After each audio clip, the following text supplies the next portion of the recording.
Bismillahirrahmanirrahim. Assalamualaikum warahmatullahi wabarakatuh. Rekan-rekan mahasiswa yang saya hormati, pada pertemuan kali ini menyambung lagi materi yang sudah saya sampaikan pada pertemuan sebelumnya, bahwa pada pertemuan kali ini saya akan menyampaikan tentang macam-macam hak kekayaan intelektual. Sebelum saya akan menyampaikan membahas tentang macam-macam hak kekayaan intelektual, terlebih dahulu saya akan mengajak Anda sekalian untuk membedakan antara hak kekayaan intelektual dengan hak kebendaan pada umumnya. Jadi pada kuliah kita yang terakhir, pada pertemuan minggu yang lalu,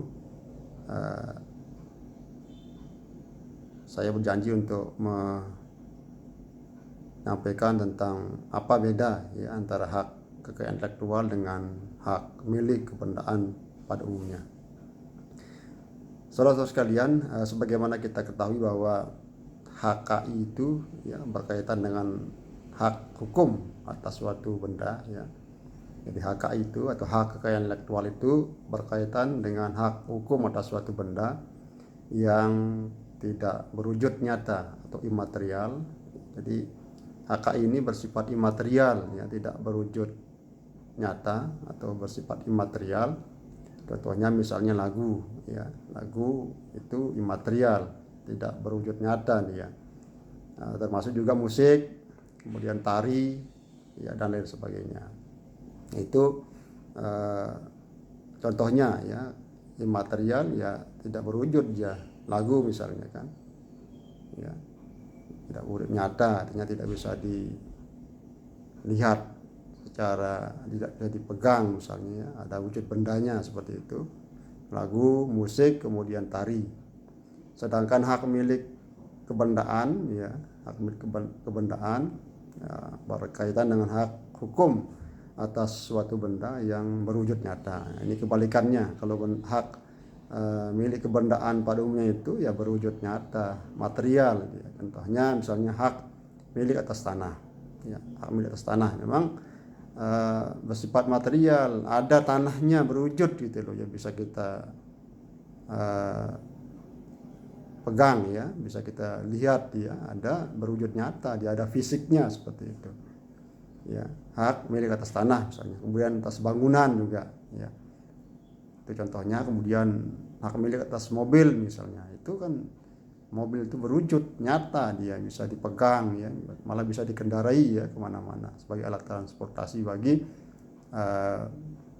manusia atau bagi masyarakat dan lain-lainnya. Nah, itu yang pertama, beda antara hak kekayaan intelektual dengan hak milik pada umumnya, hak kebendaan pada umumnya. Kemudian beda yang kedua, karena hak ini bersifat imaterial, tidak nyata, maka keberadaannya lebih langgeng, lebih langgeng dia, lebih lama dibandingkan hak milik. Jadi karena dia bersifat imaterial, tidak nyata, maka keberadaan hak ini bersifat langgeng, dia lebih langgeng jika dibandingkan dengan hak milik pada umumnya. Hak milik atas suatu benda akan ikut kehilangan nilainya jika suatu benda akan ikut kehilangan, hak milik atas suatu benda akan ikut kehilangan nilai jika benda tersebut hancur. Misalnya kalau sudah dia hancur misalnya, dia akan hilang nilainya kan, seperti itu. Hancur karena suatu sebab, misalnya mobil hancur karena kecelakaan atau tabrakan, pasti akan nilai dari sebuah mobil atau kendaraan itu akan kurang minimal, atau dia mungkin akan hilang. Bagaimana orang akan membeli kendaraan yang hancur misalnya kan, dengan harga yang normal misalnya kan, pasti dia akan kurang nilai ekonominya atau bahkan mungkin hilang. Kalau dia hanyut misalnya di laut misalnya, tenggelam di laut misalnya, pasti dia akan hilang nilainya seperti itu. Nah, itu yang kedua bedanya, beda hak kekayaan intelektual dengan hak milik pada umumnya seperti itu. Kemudian yang ketiga, HKI bersifat eksklusif. Ya, sebagaimana yang sudah saya jelaskan, HKI itu bersifat eksklusif, artinya hak yang bersifat khusus atau istimewa. Hanya orang-orang tertentu saja yang bisa mendapatkan hak atas sebuah karya yang bersifat intelektual. Ya, jadi tidak diberikan kepada selain penemu atau penciptanya, ya, hak intelektual ini. Ya, jadi hanya diberikan kepada hak eksklusif itu, hak istimewa itu atau hak khusus itu hanya diberikan kepada pencipta kalau di bidang hak cipta, kemudian kepada penemu kalau di bidang hak kekayaan industrial, misalnya hak paten misalnya, merek dan lain sebagainya. Jadi tidak diberikan kepada selain itu. Jadi hak HKI bersifat eksklusif, khusus, istimewa, hanya orang-orang tertentu bisa mendapatkan hak atas sebuah karya yang bersifat intelektual. Sebaliknya hak milik atas suatu benda atau barang, misalnya pedagang mobil, ya tidak perlu dilindungi HKI meskipun pedagang tersebut menggunakan otaknya berdagang, sebab aktivitas tersebut bukan tergolong karya intelektual yang bersifat khas dan baru.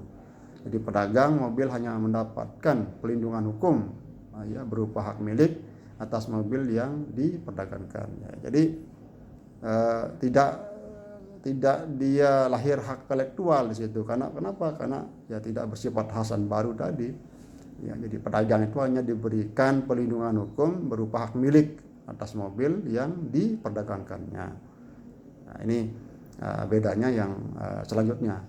Kemudian yang beda yang selanjutnya lagi adalah HKI bersifat melekat, ya, bersama dengan pencipta penemu. Ya, jadi HKI bersifat melekat, hak intelektual itu bersifat melekat, ya, bersama dengan pencipta dan penemu. Jadi contohnya misalnya hak cipta lagu, Begawan Solo akan selamanya melekat, ya, melekat hak dengan Pak Gesang, ya, karena ini penciptanya namanya Pak Gesang yang terbukti sebagai pencipta, ya, meskipun lagu Begawan Solo mengalami perpindahan, ya, hak siar berkali-kali misalnya. Ya, jadi yang melekat di hak itu kepada Pak Gesang, ya, baik hak ekonominya, ya, maupun hak moralnya, kan seperti itu. Kemudian berbeda dia dengan hak milik pada umumnya, ya, hak kebendaan pada umumnya bersifat tidak melekat bersama pemiliknya. Contohnya, pemegang hak atas tanah akan berubah jika tanah tersebut dijual atau dialihkan kepada orang lain. Jika tanah misalnya dijual kepada orang lain, maka ya hak itu akan berpindah, hak pemilikan itu akan berpindah kepada pihak pembelinya, seperti itu. Ya, tidak demikian pada hak kekayaan industrial. Ya, kalau dia digunakan oleh orang lain misalnya, atau dilisensikan kepada orang lain misalnya, ya, hak cipta misalnya, maka di situ tidak HKI-nya akan berpindah kepada orang yang menggunakan tadi, ya, hanya pemanfaatannya, ya, yang berpindah, ya, tentunya dengan kurun waktu yang sudah disepakati dalam perjanjian tertulis di antara pencipta dan penerima hak, seperti itu. Nah itu, ya, jadi itu yang selanjutnya. Kemudian yang selanjutnya adanya unsur kreativitas pada HKI, sehingga karya yang dihasilkan bersifat khas dan baru. Tapi tidak demikian dalam hak milik. Orang yang memiliki mobil tidak perlu punya daya kreativitas, yang penting punya uang bisa beli mobil. Jadi unsur kreativitas pada HKI ini merupakan unsur yang sangat mendasar, yang mutlak. Jadi orang menemukan atau menciptakan sebuah karya itu pasti karena orang yang bersangkutan itu punya daya kreativitas, ya, punya daya kreativitas, sehingga karya yang dihasilkan itu bersifat khas dan baru, ya. Tetapi tidak demikian dalam hak milik. Misalnya orang yang memiliki mobil tidak perlu punya daya kreativitas, yang penting punya uang bisa beli, ya, kan seperti itu. Tidak perlu kita punya daya kreativitas untuk membeli mobil itu, kan seperti itu. Yang penting punya uang, ya, ya, dari penghasilan yang kita dapatkan itu, yang kita punya itu, atau mungkin membeli mobil dengan cara menjual aset misalnya, ya kan tidak perlu daya kreativitas di situ, ya tidak perlu daya kreativitas. Seperti halnya dalam hak intelektual. Kalau di hak intelektual ini diperlukan daya kreativitas yang tinggi, ya, dan temuannya itu bersifat khas dan baru, ya tidak sembarangan kan seperti itu, sehingga perlu mendapatkan perlindungan, ya perlu mendapatkan perlindungan dan pengakuan, ya, secara hukum, ya, dari negara seperti itu, sehingga kuat hak kekayaan intelektual yang dihasilkan oleh seseorang itu. Kemudian yang selanjutnya, ya, produk karya intelektual, ya, harus bersifat khas dan baru, sedangkan sehingga tidak sama dengan produk hasil karya orang lain yang sudah ada. Jadi produk karya intelektual itu harus bersifat khas dan baru. Khas artinya yang mempunyai ciri khusus gitu loh, ya, khas, punya ciri khusus yang tidak sama dengan pada umumnya, ya. Kemudian harus bersifat baru. Bersifat baru ini ya tidak belum ada orang yang mendaftarkan kalau di bidang hak kekayaan industrial sebelumnya, ya, murni baru dia, belum ada sebelumnya, ya.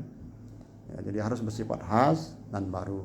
Itu produk karya intelektual, ya, harus bersifat khas dan bersifat baru, sehingga tidak sama dengan produk hasil karya orang lain yang sudah ada.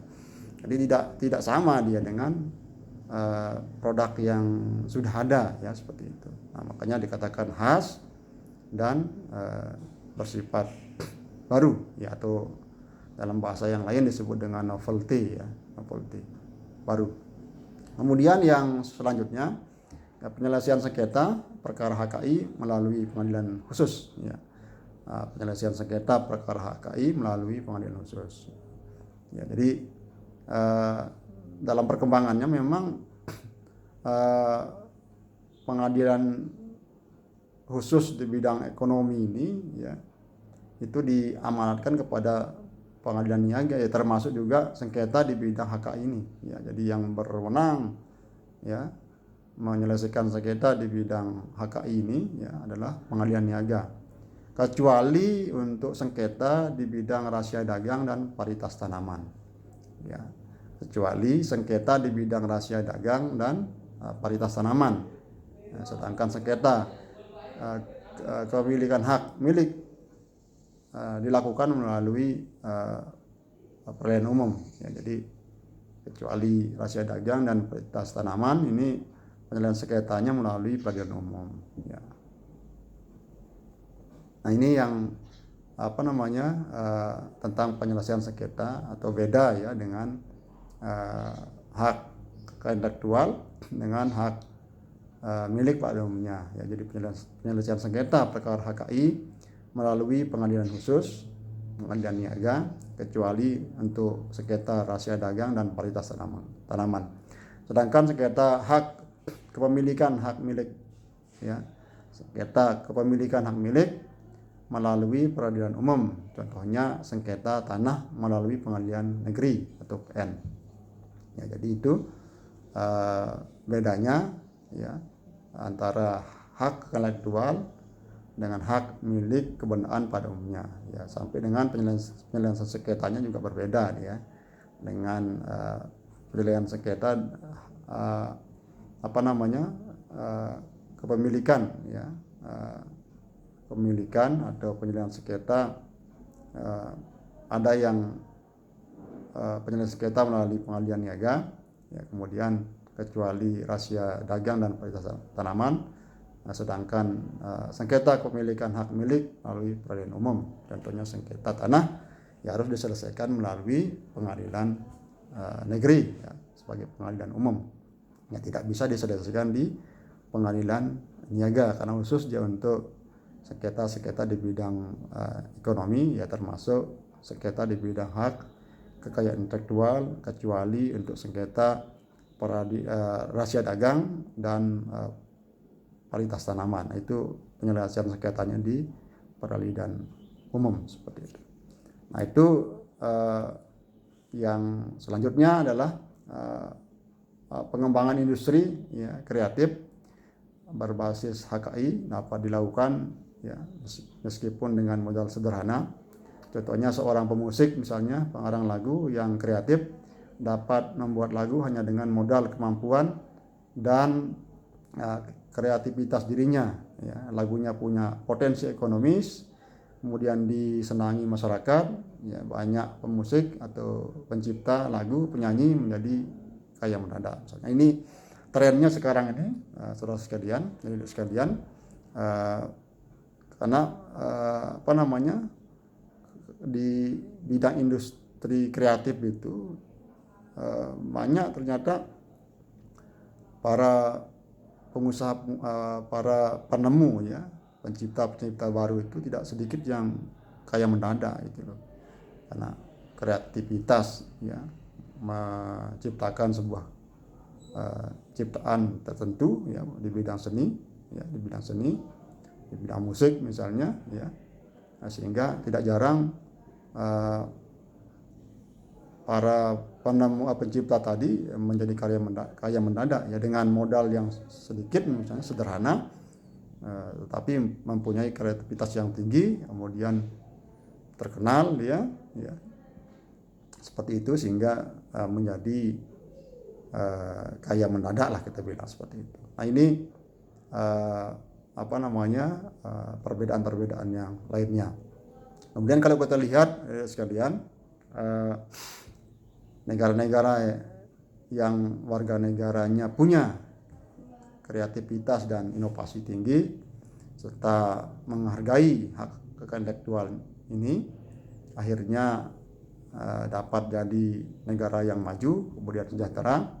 Kemudian sebaliknya negara-negara yang tidak atau kurang kreatif inovatif misalnya, warga negaranya tidak kreatif, tidak inovatif misalnya, tidak kurang misalnya ya, seperti itu, akhirnya justru menjadi terbelakang dan kurang sejahtera ya. Memang itu ya faktanya seperti itu. Kalau kita lihat banyak juga negara-negara yang sumber daya alamnya terbatas, luas wilayahnya sangat terbatas, tetapi mereka mengeksplorasi di bidang industri ini ya, sehingga tidak dalam kenyataannya negara yang bersangkutan ya, yang memanfaatkan ya, yang menggunakan atau yang mengekspor ya, dengan meningkatkan inovasi dan kreasi warga negaranya, tidak sedikit negara yang bersangkutan menjadi negara yang sejahtera seperti itu.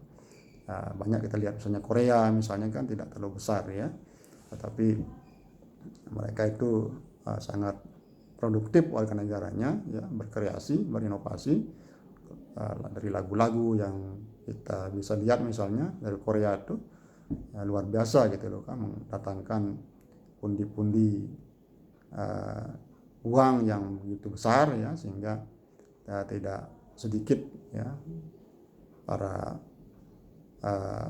kreator itu menjadi kaya mendadak seperti itu. Nah ini yang perlu kita kembangkan di negara kita ini. Ya, selanjutnya saudara sekalian, dari apa yang sudah saya sampaikan tentang beda antara hak kekayaan intelektual dengan hak kebendaan pada umumnya, kemudian saya akan menyampaikan tentang ya macam-macam dari hak kekayaan intelektual atau ruang lingkup lah, kita bisa katakan seperti itu, dari hak kekayaan intelektual ini.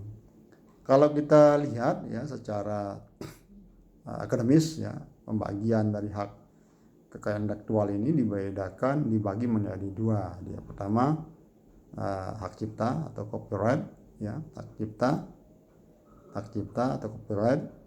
Hak cipta ini terdiri dari karya di bidang seni tentunya. Ya, seni ini kan sangat luas ya. Seni musik, seni tari, seni ukir, seni pahat lagi, seni apa lagi ya, sangat luas dia seni ini. Sebagaimana yang sudah saya sebutkan tadi itu, yaitu ranah atau substansi atau bagian dari hak cipta ya. Hak cipta ini menyangkut karya di bidang seni ya. Seni itu sangat luas. Kemudian yang kedua, hak cipta masih dalam hak cipta ini karya di bidang sastra. Ya, karya di bidang sastra misalnya ya puisi, kemudian novel misalnya ya, karya-karya seperti itu misalnya ya, puisi, novel, kemudian dan yang sejenis dengan itu, nah itu masuk dalam ranah dari hak cipta ya, karya di bidang sastra seperti itu. Kemudian masih tentang hak cipta ya, hak cipta itu karya di bidang seni, karya di bidang sastra, kemudian karya di bidang ilmu pengetahuan ya. Jadi karya di bidang ilmu pengetahuan ini merupakan bagian atau ruang lingkup dari hak kekayaan intelektual di bidang hak cipta. Misalnya mana contohnya? Karya di bidang ilmu pengetahuan itu misalnya buku misalnya ya. Buku itu hak cipta ya, karya di bidang ilmu pengetahuan. Nah, jadi banyak sekali buku-buku yang tersebar di pasaran itu merupakan bagian dari atau ruang lingkup dari hak cipta di bidang ilmu pengetahuan, yang tidak sedikit ya para pengarang buku itu menjadi menjadi kaya ya dari penghasilan dari royalti ya, royalti perbanyakan buku-buku yang mereka sudah ciptakan seperti itu. Nah, itu yang ketiga. Jadi karya di bidang seni, karya di bidang sastra, karya di bidang ilmu pengetahuan, kemudian hak-hak terkait ya, hak-hak terkait ini pelaku rekaman misalnya ya, production house misalnya, itu ada hak ciptanya itu ya, ada hak ciptanya. Jadi itu ya yang pertama. Jadi pembagian yang pertama atau macam yang pertama dari hak kekayaan intelektual ini adalah karya di bidang hak cipta atau baik karya di bidang seni, karya di bidang sastra, karya di bidang ilmu pengetahuan, kemudian hak-hak yang terkait terhadap pelaku rekaman dan lain sebagainya. Itu yang pertama. Kemudian yang kedua, pembagian yang kedua adalah kekayaan industrial atau hak kekayaan industrial atau industrial property ya, industrial property. Jadi itu yang kedua, pembagian HKI yang kedua atau macam HKI yang kedua itu adalah industrial property atau hak kekayaan industrial. Nah, ini hak kekayaan industrial ini yang banyak macamnya ya. Yang pertama itu adalah paten. Paten itu merupakan bagian dari hak kekayaan industrial ya. Paten itu merupakan penemuan di bidang teknologi ya. Jadi setiap namanya penemuan di bidang teknologi pasti masuk dalam ranah paten ya, hak paten ya. Kemudian paten itu ada yang paten produk ya.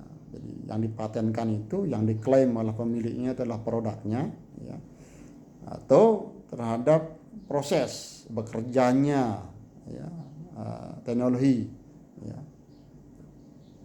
Proses bekerjanya teknologi itu yang dipatenkan ya. Paten itu namanya yang pertama itu adalah paten ya, penemuan di bidang teknologi.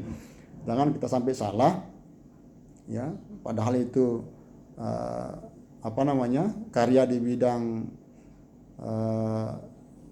seni misalnya, karya di bidang sastra, karya di bidang pengetahuan kita bilang paten misalnya. Tidak jarang dalam penyebutan itu salah ya, keliru. Jadi kalau ya penemuan di bidang karya di bidang seni, sastra, ilmu pengetahuan ya hak cipta namanya, bukan hak paten ya.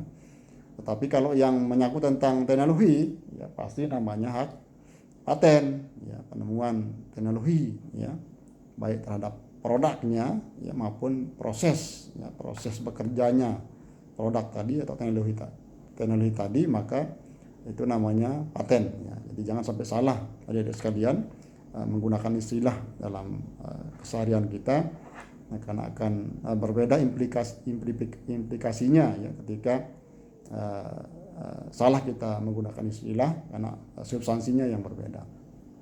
Kemudian yang hak kekayaan industrial yang kedua adalah merek. Ya, merek dan indikasi geografis. Nah, kalau sekarang namanya undang-undangnya undang-undang merek dan indikasi geografis. Kalau dulu dipisah dia ya, merek dengan undang-undang merek, kemudian indikasi geografis ada peraturan pemerintah ya tentang indikasi geografis. Merek dan indikasi geografis ini sama sebenarnya, sama pada prinsipnya. Kenapa saya katakan sama ya? Karena merek dan indikasi geografis ini merupakan tanda sebenarnya, tanda atau simbol ya. Simbol ya, tanda atau simbol ya. Jadi merek itu tanda, kemudian indikasi geografis itu juga tanda atau simbol. Hanya saja kalau indikasi geografis ini ya tanda atau simbol asal barang ya. Tanda atau simbol yang menunjukkan asal barang ini dari mana misalnya. Sering kita di dalam merek-merek produk yang sudah berada misalnya untuk kopi misalnya, kopi Kintamani ya berasal dari Kintamani ya, Bali ya, Denpasar. Kalau ada kopi Kintamani kemudian diproduksi ya atau berasal dari di luar itu ya itu sekira itu pemalsuan ya, pemalsuan, salah itu. Jadi yang namanya kopi Kintamani ini ya berasal dari daerah Kintamani, tidak semua di provinsi Bali itu yang yang dapat memproduksi, hanya yang Kintamani, yang berasal dari Kintamani, nama daerah seperti itu. Jadi yang namanya indikasi geografis itu tanda ya yang menunjukkan bahwa barang itu ya, simbol yang menunjukkan bahwa barang itu berasal dari suatu daerah, suatu tempat. Nah, ini yang indikasi geografisnya. Jadi merek dan indikasi geografis ini sama sebenarnya. Yaitu apa itu merek? Merek itu adalah tanda. Apa itu indikasi geografis? Indikasi geografis itu adalah tanda juga atau simbol juga, yang hanya saja kalau indikasi geografis ini tanda atau simbol yang menunjukkan dari mana asalnya barang. Nah, sedangkan merek itu ada yang merek dagang ya, dan ada yang merek jasa. Jadi merek itu ada yang merek dagang, ada yang merek jasa. Jadi merek dagang itu ya merek yang dilekatkan pada produk. Ya, misalnya apa? Untuk kacamata misalnya yang saya gunakan ini ya di situ ada mereknya. Ini namanya merek barang ya, merek barang. Ya, jadi merek itu ada dua, merek barang dan merek jasa. Di kacamata yang saya gunakan itu ada mereknya ya. Jadi merek dagang itu ya merek yang dilekatkan pada produknya. Ketika kacamata dia ada mereknya. Kemudian produk-produk yang kita gunakan, misalnya baju yang Anda gunakan ya, sepatu yang Anda gunakan, itu merek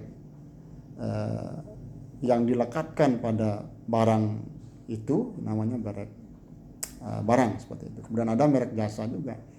Merek jasa misalnya untuk transportasi, misalnya Garuda misalnya kan, atau Lion Air misalnya. Lion itu kan merek jasa ya, jasa angkutan seperti itu. Jadi merek yang diletakkan pada jasa angkutan, jasa transportasi, jasa apalagi ya, yang menjual jasa. Jadi jasa itu diletakkan di situ, ada namanya tanda atau merek tadi. Nah, itu yang merek ya. Yang kedua merek dan indikasi geografis merupakan tanda atau simbol asal barang. Jadi merek dan indikasi geografis ini ya merupakan nama dagang barang untuk barang maupun jasa. Kemudian yang ketiga, desain industri. Jadi sekalian, bagian yang ketiga adalah desain industri. Desain industri itu adalah desain penampilan luar suatu produk. Jadi itu namanya desain industri. Misalnya handphone yang kita gunakan misalnya itu. Di mana desain industrinya? Ya, desain industri itu di penampilan produknya, ya, di penampilan. Seperti misalnya di barang yang saya tunjukkan ini, di sini ada desain industri, ya, penampilan. Ya, penampilan luar yang kita lihat ini namanya desain industri. Dari manapun Anda lihat, ya, dari samping, dari atas, dari bawah misalnya, dengan desain yang seperti ini, ya, ada barang ini, maka ini namanya desain industri, penampilan luar dari sebuah produk. Karena produk yang sama, ya, produk yang sama, yang fungsi yang sama kan banyak, ya, seperti ini banyak selain ini, tetapi berbeda desain industrinya, berbeda penampilan luarnya, ya, karena tidak boleh sama dia sekalian, tidak boleh sama. Undang-undang menentukan tidak boleh sama dia, ya, tidak boleh sama, ya. Jadi ini yang salah satu merek lah, ya, satu merek desain industri, ya, yang penampilannya seperti ini, ya, penampilan luarnya seperti ini. Selain daripada ini, produk yang sama ini adalah juga dengan desain yang berbeda, tidak boleh sama. Kalau dia sama berarti di situ ada peniruan, ya, peniruan, dan bisa saja nanti yang punya desain ini akan keberatan, bisa dituntut, ya, di muka hukum, sehingga akan berakibat pada proses hukum nanti seperti itu. Ini namanya penampilan luar, ini disebut dengan desain industri, adik-adik sekalian. Nah, jadi desain industri adalah penampilan luar, ya, desain penampilan luar dari sebuah produk. Tadi sebagaimana saya katakan, HP, ya, mobil misalnya, desain penampilan yang kita lihat itu namanya desain industri, ya. Misalnya antara mobil mana misalnya, ya,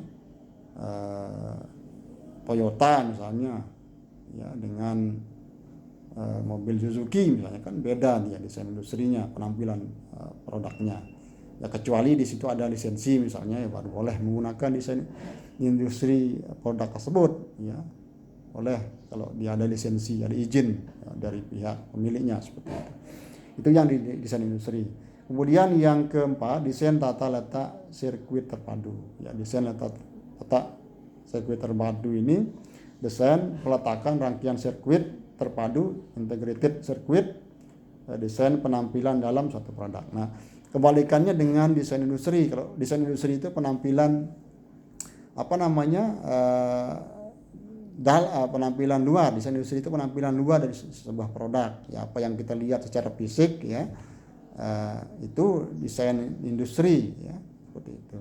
Nah, kemudian desain tata letak sirkuit terpadu ini untuk kebalikannya, ya, yaitu desain penampilan dalam sebuah produk. Misalnya HP yang adik-adik gunakan misalnya, ya, desain yang HP yang kita gunakan itu, ya, misalnya antara Samsung dengan yang yang Apple misalnya, kan berbeda desain tata letaknya, beda peletakan komponen-komponen itu berbeda dia, ya, sehingga kalau dia rusak misalnya HP Samsung kita, ya tidak bisa kita belikan komponen dari Apple gitu, karena berbeda desain tata letaknya, berbeda tampilan dalamnya itu berbeda, seperti itu, ya, sehingga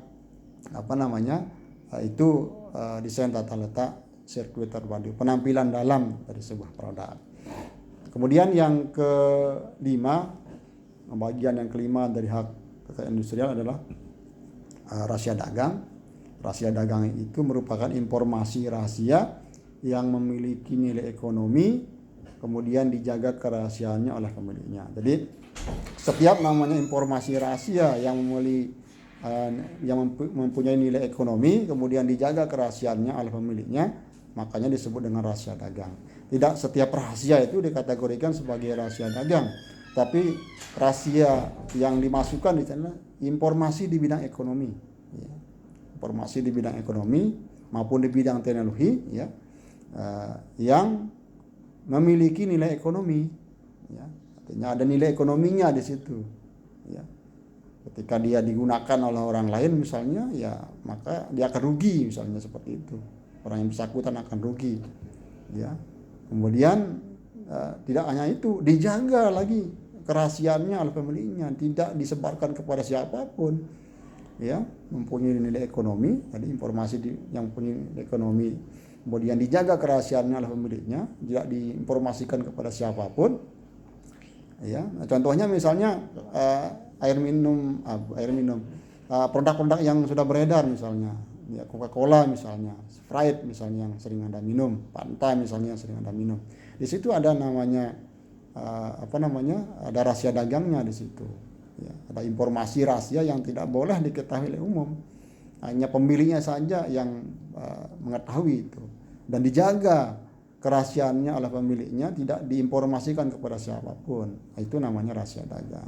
Jadi tidak setiap namanya informasi itu, ya, dikategorikan sebagai rahasia dagang, tetapi segala informasi di bidang ekonomi maupun teknologi yang mempunyai nilai ekonomis, ya, mempunyai nilai ekonomi dan dijaga kerahasiaannya oleh pemiliknya, maka kategorinya adalah rahasia dagang. Nah, ini sekalian. Itu yang kelima. Kemudian yang terakhir, yang keenam adalah paritas tanaman baru. Paritas tanaman baru ini yang berkaitan tentang tanaman ini, ya. Jadi tanaman baru artinya tanaman yang jenis maupun spesiesnya, ya, itu baru dia. Tidak umum dia tanaman umum seperti yang kita kenal, ya, tapi memang jenis dan spesiesnya baru dia, ya, ditemukanlah kita bilang oleh dari hasil penelitian misalnya, ya, dari hasil uji coba oleh pemulia namanya yang menemukan ini, ya, tadi paritas jenis spesies baru ini namanya pemulia tanaman, ya. Jadi itu yang ke-6, ya, paritas tanaman baru. Itu pembagian hak kekayaan industrial yang ke-6, ya. Jadi yang terakhir itu adalah paritas tanaman baru, ya, jenis atau spesies tanaman baru.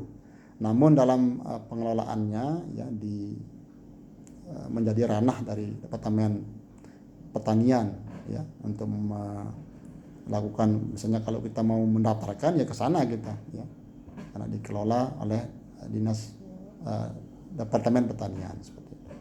Nah, itu ada sekalian pembagian dari hak kekayaan intelektual atau macam-macam hak kekayaan intelektual. Mohon Anda menyimak, ya, kemudian kalau belum jelas mau Anda baca-baca lagi materi-materi yang menyangkut tentang materi yang saya sampaikan ini. Mudah-mudahan Anda memahaminya.